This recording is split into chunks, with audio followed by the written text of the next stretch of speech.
वापस आ गए हैं। तो आज का टॉपिक है सॉल्विंग क्वाड्रेटिक इक्वेशन। तो हम कुछ ऐसे प्रॉब्लम सॉल्व करेंगे जो जनरली आप जैसे स्टूडेंट्स को दिक्कत होता है, प्रॉब्लम होता है। तो मैं कैसे करना है इस तरह के सम्स को मैं आज बताऊंगा। देखिए, तो आज का पहला क्वेश्चन है 4√3x² + 5x - 2√3 = 0। तो इस क्वाड्रेटिक इक्वेशन को कैसे सॉल्व करेंगे? हमें बच्चों पता है कि क्वाड्रेटिक इक्वेशन का 3 मेथड है। Either factorising method, second method है कंप्लीटिंग स्क्वायर और थर्ड मेथड है यूजिंग क्वाड्रेटिक और डिस्क्रिमिनेंट फार्मूला। तो मैं इसे फैक्टराइजिंग करूँगा, that is middle term factorisation use करूँगा। तो सबसे पहले क्या करूँगा, पूरा जो जैसा नंबर है वैसे ही मैं लिखूँगा उसे। सिर्फ यहाँ एक ही चीज़ नहीं लिखूँगा, वो रहेगा उसका मिडिल नंबर, बीच वाला नंबर छोड़ के बाकी सब मैं लिखूँगा। अभी क्या करूँगा, जो लास्ट नंबर है उसके आगे जो साइन है वो साइन मैं यहाँ दूँगा, ठीक है। सो इसके बाद मैं क्या करूँगा, first number and the last number means the coefficient of x² और कांस्टेंट टर्म, उन दोनों को मैं करूँगा मल्टीप्लाई। तो कोफिशिएंट ऑफ x² था 4√3 इंटू और कांस्टेंट टर्म था 2√3। सो हम अगर इन्हें दोनों को मल्टीप्लाई करें तो क्या आता है, 4 × 2 आता है 8 इंटू √3 होता है 3। क्यों होता है, क्योंकि √3 × √3 बन जाता है √3²। सेम नंबर मल्टीप्लाई करने से स्क्वायर होता है, स्क्वायर और रूट कट जाएगा तो 3 रहेगा, ठीक है। तो इसीलिए 3 है। नाउ 8 3 24।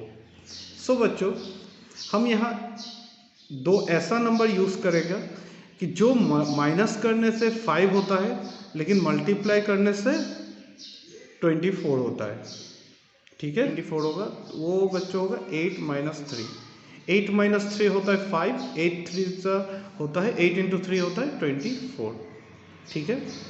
सो अभी हम नेक्स्ट स्टेप क्या करेंगे, 4√3x² plus 8x plus minus 3x - 2√3 = 0, ठीक है बच्चों। अभी नेक्स्ट स्टेप क्या करेंगे, हम लोग दो दो का पेयर बना लेंगे, जोड़ी बना लेंगे और उनमें से कॉमन यूज़ करेंगे। 4√3 और 8 में बच्चों कॉमन 4 है। देखिए अब 4√3 और 8 में 4 कॉमन है, x² और x में x कॉमन होगा, ठीक है। क्योंकि जनरली हम कॉमन में से अगर सेम नंबर ही है तो छोटा वाला यूज़ करते हैं। अगर 4 और x यहाँ से यूज़ हमने कर लिया तो यहाँ क्या रहेगा, √3 और x। क्योंकि 4√3x² में 4 यहाँ आ गया है, √3 बचा हुआ था आ गया, x² मतलब 2x, 2 में से एक मैंने यूज़ कर लिया तो दूसरा अगला वाला यहाँ आ गया, प्लस यहाँ का x मैंने ऑलरेडी यूज़ कर लिया तो x नहीं रहेगा, 4 है तो क्या आएगा 2, क्योंकि 4 2 8, ठीक है। यहाँ माइनस है। अभी 3 और √3 में मैं क्या कॉमन ले सकता हूँ, देखिए 3 और √3 कॉमन है तो मैंने बोला था ना छोटा लेना है तो √3 आएगा। अगर मैंने यहाँ √3 ले लिया तो यहाँ भी √3x आएगा। क्यों आएगा, क्योंकि √3 × √3 होता है बच्चों 3। मैंने समझा √3 × √3 मैंने ऑलरेडी समझा था, तो ये स्क्वायर होता है, स्क्वायर और रूट कटने के बाद ये 3 रह जाता है, ठीक है। और यहाँ क्योंकि बाहर माइनस है तो अंदर ब्रैकेट देने से अंदर का साइन चेंज हो जाएगा। क्यों, क्योंकि माइनस प्लस इज माइनस। सो बच्चों √3 तो ऑलरेडी मैंने ले लिया, बचा क्या 2। मैं और एक शॉर्टकट का चीज़ बता देता हूँ बच्चों, याद रखिएगा ये वाला और ये वहाँ, ये दोनों हमेशा सेम होना चाहिए, ठीक है। तो आप करते वक्त खुद ही समझ जाएंगे कि आपका कॉमन लेना करेक्ट है कि नहीं, क्योंकि दोनों तरफ सेम होना चाहिए। सो अभी ये और ये सेम अगर देखेंगे तो इनमें ये दोनों कॉमन है, √3x + 2 कॉमन आ गया, तो यहाँ बचा 4x और वहाँ बचा -√3 = 0। तो हम लिख सकते हैं इधर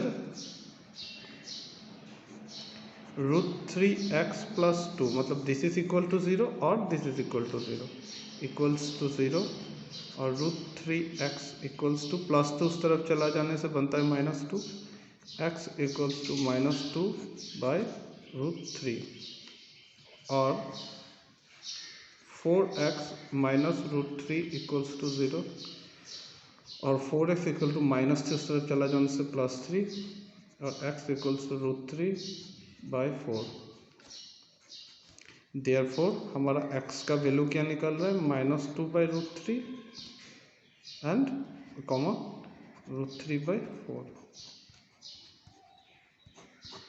तो इस तरह ये मिडिल टर्म फैक्टराइजेशन से हो जाता है। बच्चों क्यों ना इसी सम को हम कॉम्प्लीटिंग स्क्वायर में भी करके देखते हैं।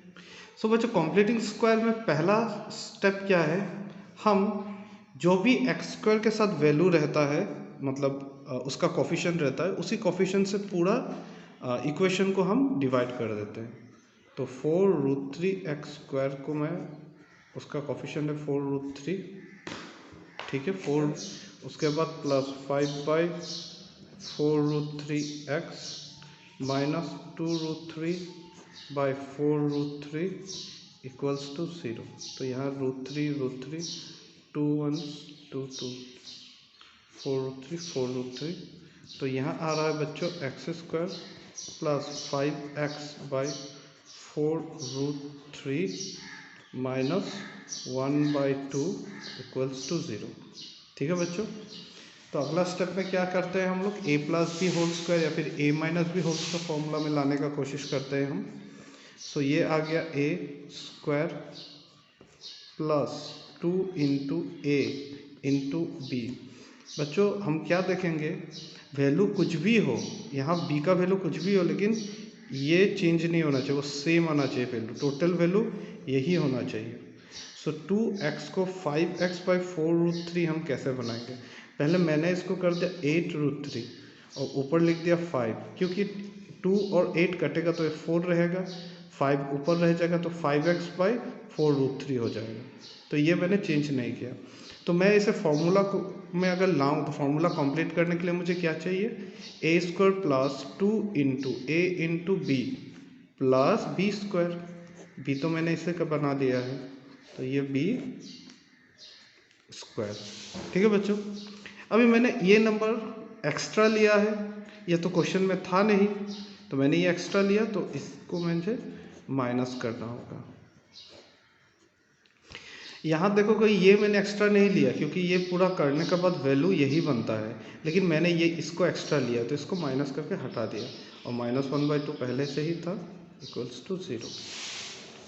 अभी बच्चों क्या करना है हमें, देखिए a² plus 2ab plus b², तो बन जाता है ये a plus b whole square equals to, अभी बच्चों इन बाकी, क्योंकि हमें पता है स्क्वायर को इस तरफ रखे, बाकी जितना वैल्यू है सब उस तरफ शिफ्ट कर देना है। कॉम्प्लीटिंग स्क्वायर का मेथड ऑलरेडी मैंने सिखा दिया है, तो आप जनरली मेरा प्रीवियस वीडियोस जरूर देखिए, जिसमें मैंने हर मेथड को पूरा अच्छी तरीके से बेहतर एक्सप्लेन किया हुआ है।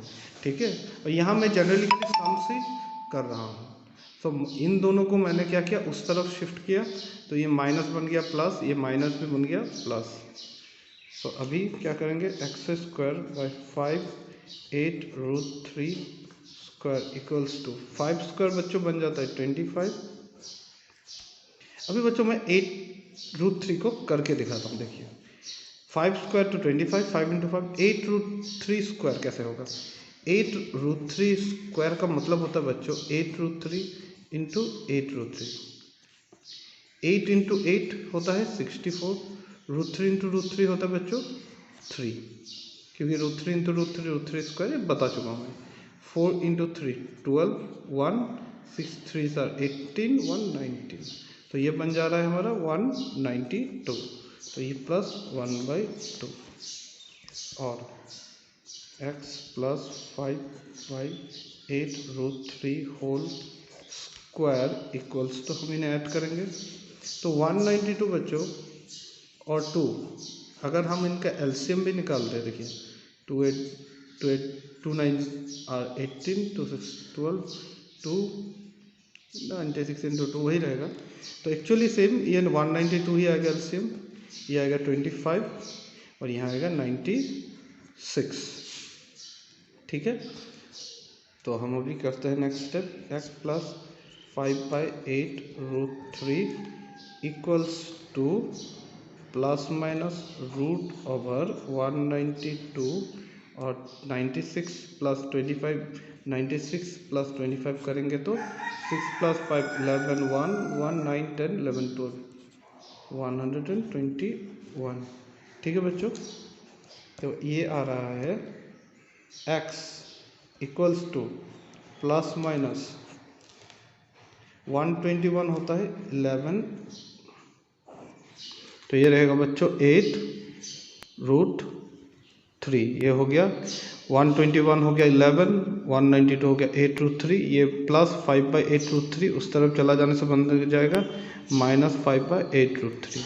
बच्चों में ये प्लस माइनस हर चीज़ रफ में करके इसलिए दिखाता हूँ, जनरली क्या होता है कि अगर बहुत सारे वीडियो में मैं देखता हूँ शॉर्टकट डायरेक्ट बता देता था, इसके बाद ये है, इसके बाद ये है, और वहाँ जाके क्या होता है बहुत बच्चों को कन्फ्यूज़न रह जाता है कि ये आया कैसे। तो इसलिए जनरली मैं एकदम बेसिक से करने का कोशिश करता हूँ।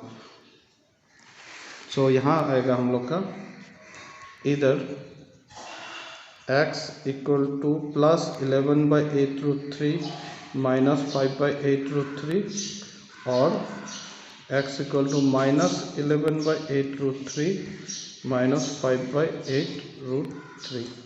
ठीक है, ये हमने इन दोनों को कैलकुलेट कर लिया, तो जनरल कैलकुलेशन है।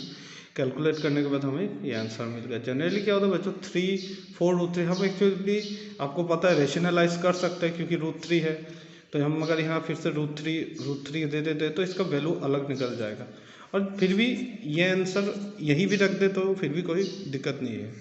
ठीक है, आप लोग इसका जो थर्ड मेथड है जो कि क्वाड्रेटिक फार्मूला है, using quadratic formula, so you can try इसी सम को क्वाड्रेटिक फार्मूला में आप ट्राई करके देखिए आप खुद से कि आपको आंसर मिल रहा है कि नहीं। और आप लोग अगर कोई पर्टिकुलर टॉपिक के ऊपर वीडियो चाहिए, कोई पर्टिकुलर सम जो आपको नहीं हो रहा है चाहिए, तो प्लीज़ मुझे कमेंट सेक्शन में दीजिए कि आप लोग को क्या चाहिए, कौन से क्वेश्चन में आपको डाउट्स हो रहा है, फिर कौन से टॉपिक में डाउट हो रहा है, तो मैं ज़रूर उसका आंसर दूंगा। और प्लीज़ मुझे सपोर्ट कीजिए ताकि मैं और अच्छा वीडियो बना के आप लोग को दे सकूं। और please like share and comment कीजिए और बेल आइकन हिट कीजिए। Thank you.